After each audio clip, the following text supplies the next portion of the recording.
আমরা এই মুহূর্তে রয়েছি চুয়াডাঙ্গা জীবননগর আন্দুলবাড়িয়াতে।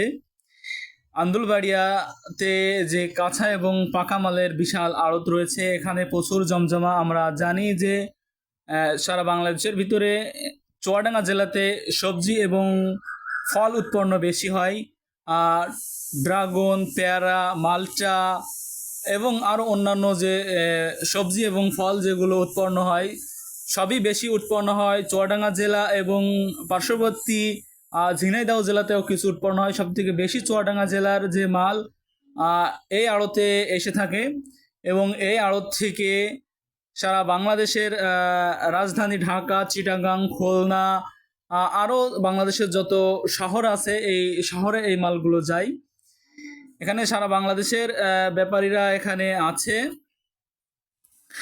এই ব্যাপারীরা এখানে মালগুলো এখান থেকে ক্রয় করে এবং এখানে যারা লোকাল ব্যাপারী আছে, যা আড়ত মালিক আছে, এরাও এই মালগুলো এখানে ক্রয় করছে এবং চাষিরা সরাসরি চাষ ক্ষেত থেকে মাল নিয়ে এখানে আসে। এখান থেকে মাল আপনার প্যাকিং হওয়ার পরে মালগুলো যায়, ট্রাক লোড হয়। ট্রাক লোড হওয়ার পরে এখান থেকে মালগুলো দেখেন, মালগুলো যে গাড়িতে করে নিয়ে আসছে চাষিরা, এখানে ব্যাপারীদের কাছে এই মালগুলো সরাসরি সেল দিয়ে তারা নগদ টাকা পেয়ে যাচ্ছে। তারা খুবই খুশি। এখানে যে আড়তটি হয়েছে, আড়ত হওয়ার কারণে সবারই একটা সুযোগ সুবিধা হয়েছে।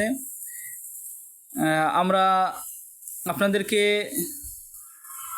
সব ঘুরিয়ে দেখাই। এখানে যে রয়েছে দেখেন, এখানে প্রচুর বেচা কিনার প্রচুর চাপ। তারপরে এখানে একটি ওয়ান টাইম চায়ের দোকান দেওয়া হয়েছে, যাতে এখানে প্রচুর ব্যাপারী এবং চাষিরা আসে মালগুলো এখান থেকে প্যাকিং করে ঢাকা বা রাজধানী আরও অন্যান্য শহরের কথা আপনাদেরকে বলেছি।